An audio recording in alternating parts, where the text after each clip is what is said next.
en otras clases las hemos visto.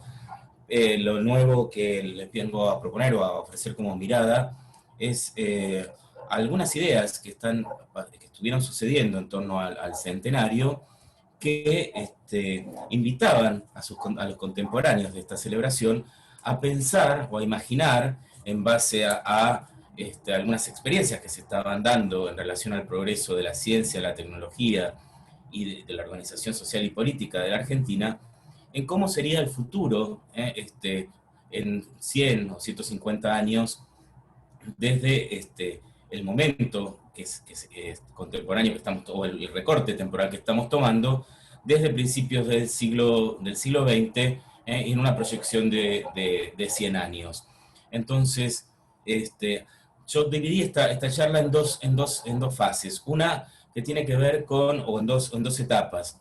Una que tiene que ver con el modo en que la dirigencia y la cultura están pensando estos símbolos y dónde los están ubicando. Es decir, en este sentido hay una gran producción de esculturas que son alegorías, es decir, las alegorías representan un concepto abstracto, un modelo ejemplar al que se quiera aspirar, que está en relación con una tradición escultórica, la tradición grecolatina, pero que las alegorías son siempre modernas, es decir, aparecen describiendo anhelos y perspectivas de futuro de los propios contemporáneos que las están pensando. Entonces yo puedo decir que tal o cual escultura representa, por ejemplo, al dios Mercurio, ¿sí? Y entonces ahí hay una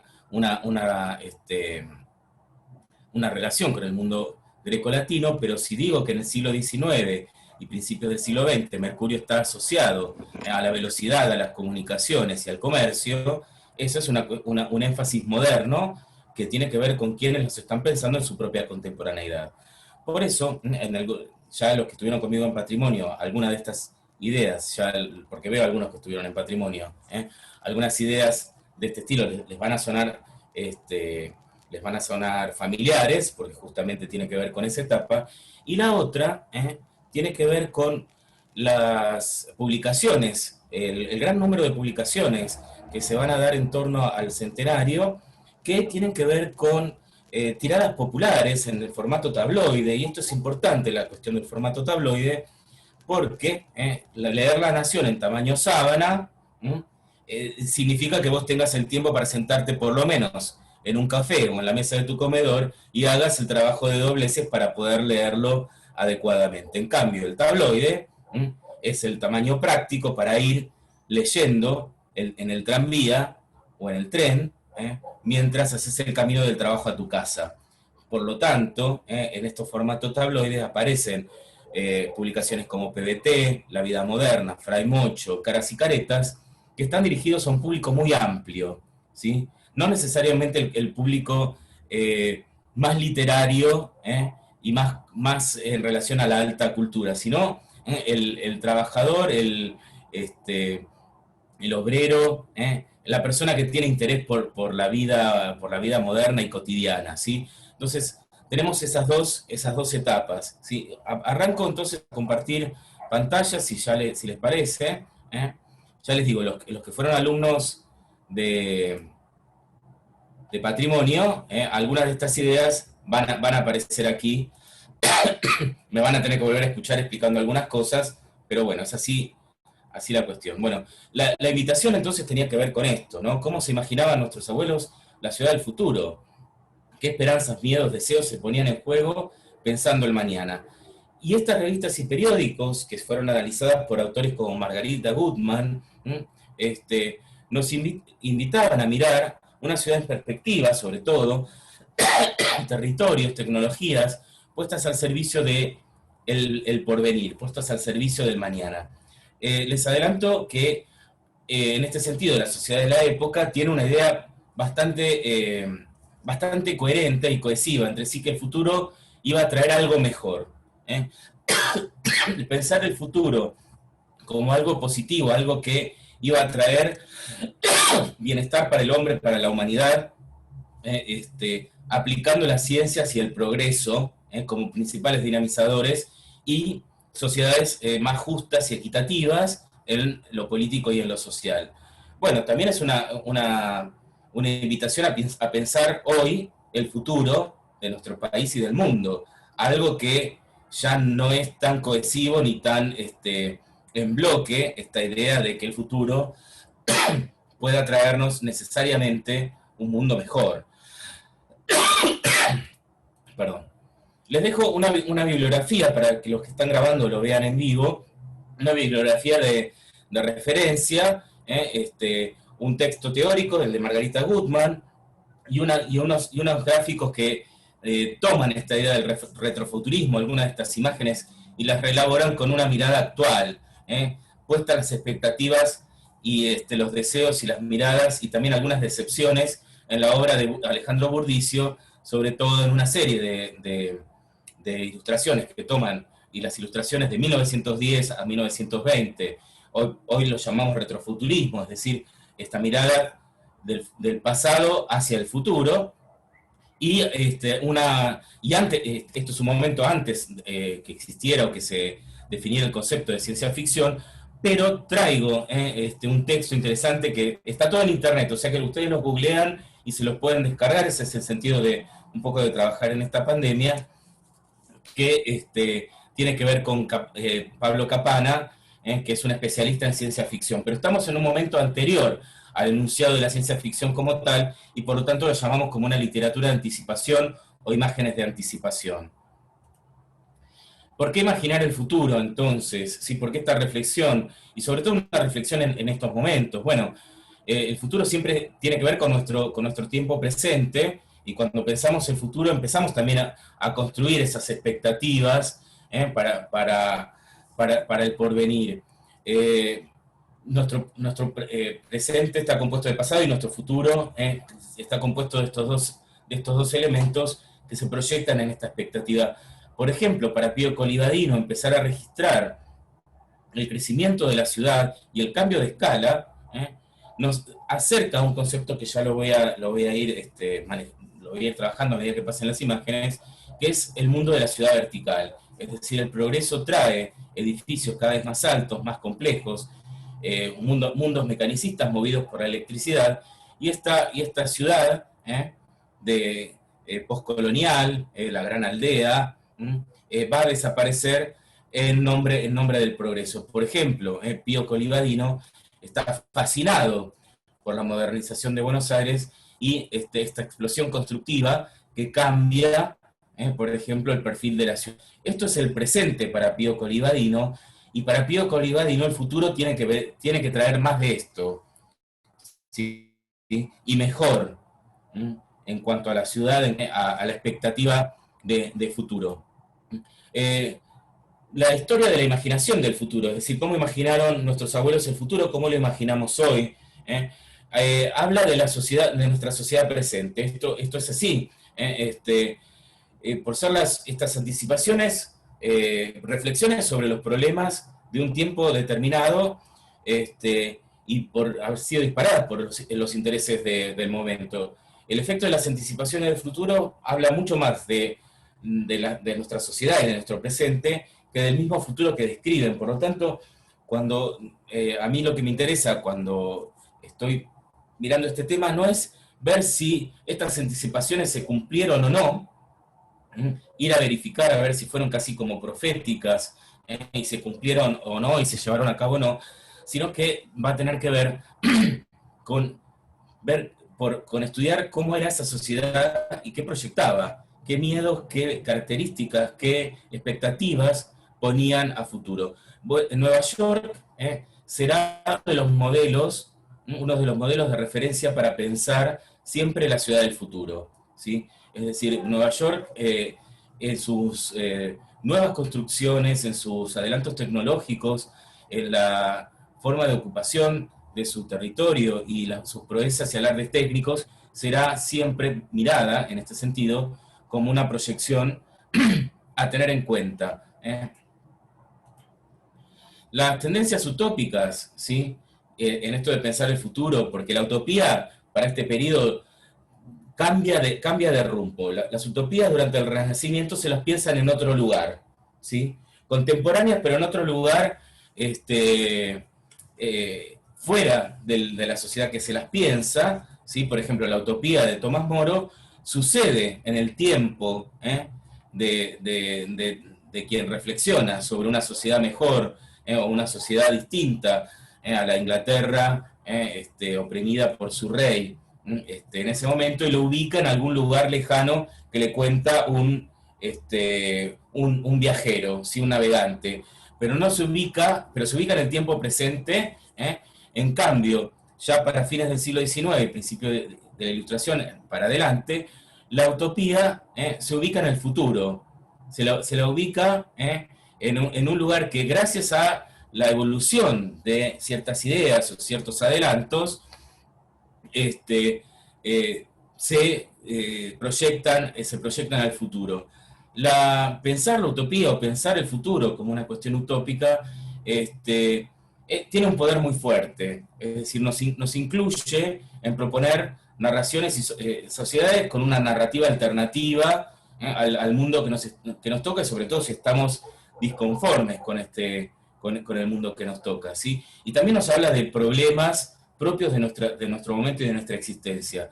Estos ustedes acá, que parecen túmulos de tierra, y que en realidad en parte lo son, es, digamos, guiados por alguna de estos pensamientos utópicos. Hay cada vez más movimientos de personas que están construyendo hábitats sustentables en el medio del desierto con materiales de descarte en su mayoría, utilizando distintas técnicas que les proveen de energía, de agua, de alimentos, ¿sí? Reutilizándolos para hacer formas de apropiación del terreno, de diseño de sus casas de manera sustentables. Estos airships, ¿sí? Reniegan de la alta tecnología, ¿sí? Es decir, parecen, cuando estuvo tan de moda el high-tech en los años 80 y 90, esto parece como una contrarreacción. Digamos, estoy haciendo el ejercicio que hacían nuestros abuelos, con algunos casos que a mí me interesa, que están pensando utopías para el futuro. Es decir, todos estos materiales de descarte, algunos elementos nuevos y demás, más todos unos sistemas autosustentables para iluminación, ventilación, incluso producir alimentos dentro de la propia casa, descartando la menor cantidad de contaminación posible. Es un pensamiento utópico que está siendo modélico, y están construyéndose urbanizaciones enteras de esta manera. Pero hay otra también, hay otra que nos cruza, que son las distopías. Es decir, el futuro ya está impregnado de amenazas de escepticismo, ¿sí? Y casi un mundo post-catástrofe, la que sea, la que se venga. Yo puse una foto de una película que me gusta muchísimo, que es Blade Runner, de Ridley Scott. Ya la Tierra ya la reventaron en todo sentido, entonces la única opción es, los que se quedan son los que no van a poder viajar, los que ya son como una especie de sociedad de descarte, y el resto se irá a conquistar otros mundos, ¿sí? Entonces, podría incluir Terminator también, y tantas otras películas que nos hablan de la idea de un futuro amenazante. No es este el caso, no es este el caso para Buenos Aires en 1910. Nuestros abuelos tenían, no importa la clase social a la que pertenecieran, la idea del futuro era la idea de un futuro mejor, ¿sí? De que tus hijos, progresando por la educación, de la ciencia y la tecnología aplicadas al confort del hombre en el futuro, de ciudades complejas, pero seguramente mejores que las que tenemos, y los adelantos en el comercio, en la producción y demás, iban a tener un mundo aventuroso para la humanidad. En ese contexto es que vamos a analizar estas imágenes. En principio, yo les decía, hay una mirada que se concreta a partir de dejar estas señales del progreso en espacios públicos para que todo el mundo la viera, y que estas imágenes cultas que vamos a mirar, que se vienen gestando por lo menos unos 20 o 30 años antes, hacia el centenario. Inventar estos centenarios es una tradición del siglo XIX, joven, que van a ser, por ejemplo, muchos de los países latinoamericanos, y una de las formas de plantearse esta idea que reúne los relatos del pasado, del presente y del futuro, en esta celebración de los centenarios, va a ser también a partir de las grandes exposiciones internacionales, de la cual Buenos Aires en 1910 hizo una que reúne muchas de estas ideas que estuvieron ensayándose en el mundo europeo, por ejemplo, y en el mundo norteamericano, ¿sí? Esta imagen yo la traigo siempre porque me gusta muchísimo, ¿sí? Es la representación de la República con todos sus atributos, el río Casimar, que nos une con Europa, símbolo de la civilización, la ciudad moderna, y una observación que es interesante e inquietante, la ciudad como civilización y como lugar para el progreso del país, y entre la ciudad y los Andes, al poniente, no hay nada, ¿sí? Es el desierto. Es muy inquietante esta imagen. A mí siempre se los dejo para seguir reflexionando, ¿no? Este es el ideal de civilización para este momento. Para mí, esta es una de las mejores imágenes que representa esa condición. Bueno, a ver, la imagen, este grupo escultórico de 1890, un poco antes de la concreción del centenario, pero que habla el mismo lenguaje de lo que venimos diciendo, está coronando la fachada de la Casa Rosada. Entonces, mire, si bien es un grupo de 14 figuras que si uno las ve a primera vista, dice, bueno, pero esto, ¿qué imagen de futuro proyecta todas estas imágenes que son sacadas de los catálogos de las esculturas grecolatinas? Digamos, ¿por qué me decís que estas imágenes proyectan hacia el futuro determinados ideales que debería alcanzar la nación, la joven nación argentina, para llegar a ser una de las naciones civilizadas del mundo, destinadas a un destino de progreso y de gloria?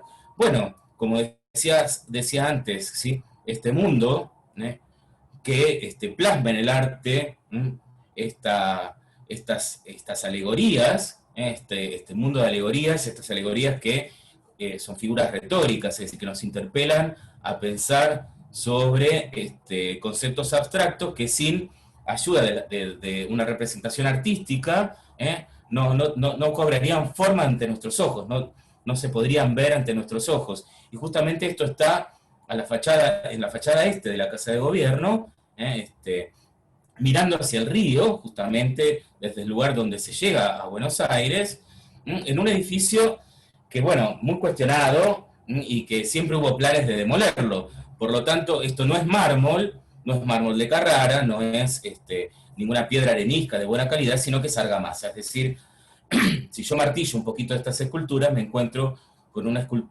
estructura de hierro y cemento finamente moldeado. En principio, entonces, es un conjunto a ver, quienes viven en Europa habrán visto alguna representación de Mercurio del Imperio Romano, ¿sí? O una velona, ¿sí? Pero también en el siglo XIX, ¿sí? Bueno, es aquí una especie de tratado, de manifiesto de la nación argentina y de aquellas actividades, ¿sí? Y de aquellos valores que le garantizarían a la República entronizada, la ven aquí a la República, en el eje de composición, esta composición piramidal, los altos valores que deberían guiar el destino de la patria para alcanzar un futuro, el futuro que tiene que ver con el progreso, ¿sí? A ver, en principio ya les digo, el alto trono tiene el sol de mayo, el trabajo, ¿sí? Y la agricultura sosteniendo una laurea, es decir, una corona de laureles, ¿sí? Y una serie de figuras que vamos a nombrar, no analizar en pleno detalle, pero sí aquí hay una idea de cómo debe ser o qué cosas deben hacerse para asegurar el futuro del progreso de la nación, ¿sí? Entonces, dos símbolos primero, del sol naciente es una figura que todos muchos países latinoamericanos sus banderas, o el sol de mayo, o el sol naciente, es decir, para hablar de la juventud de las naciones latinoamericanas, y la corona triunfal o la entrando en Roma, es decir, tiene que ver la victoria o una conquista o sobre el pasado también, ¿sí?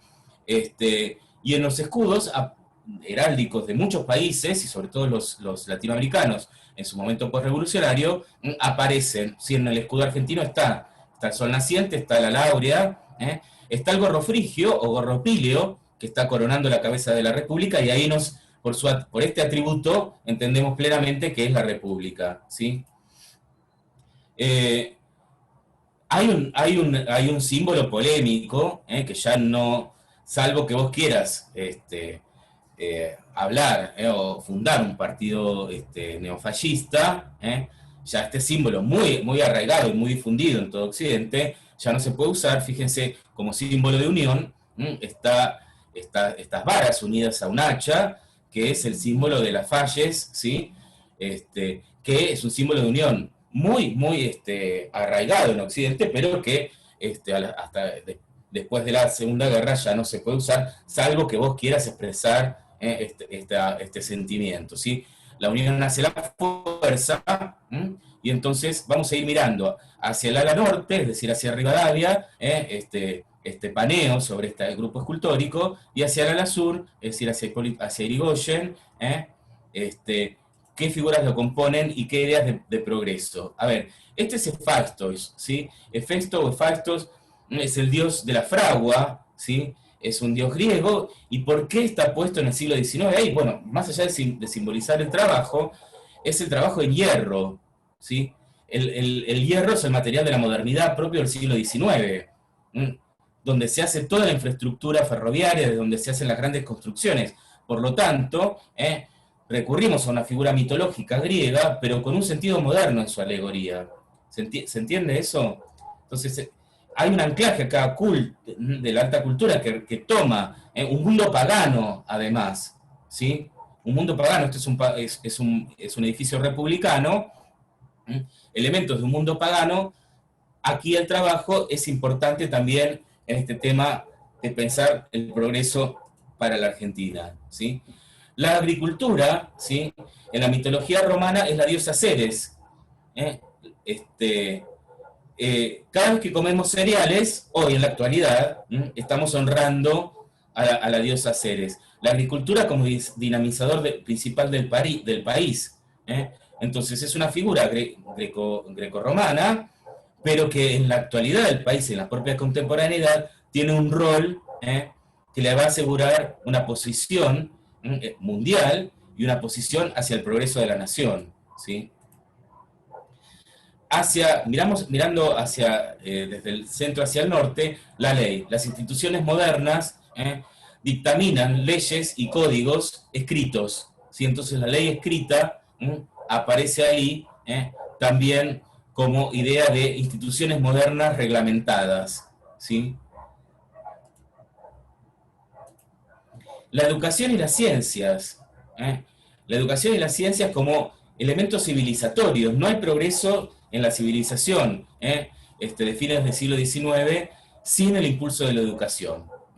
De Sarmiento en adelante aparecen ahí pensadores que están mirando cuáles serían los sistemas educativos, adaptaciones de sistemas educativos para el progreso de la Argentina. Y fíjense que toma la mano de un joven, de un adolescente, que es el ciudadano que se transforma a través del acto civilizatorio de la educación, ¿sí? Y que además, con su brazo, mantiene en control a un león que representa la fuerza, ¿sí? Héctor, ahora entonces, se va a terminar y volvemos con el mismo link. Volvemos con el mismo link, ¿sí? Me quedo en esta imagen hasta que corte y aprovecho para preguntarle si conocían este conjunto escultórico que está sobre las cabezas de nuestros principales políticos, ¿sí? Si habían reparado en la importancia de este conjunto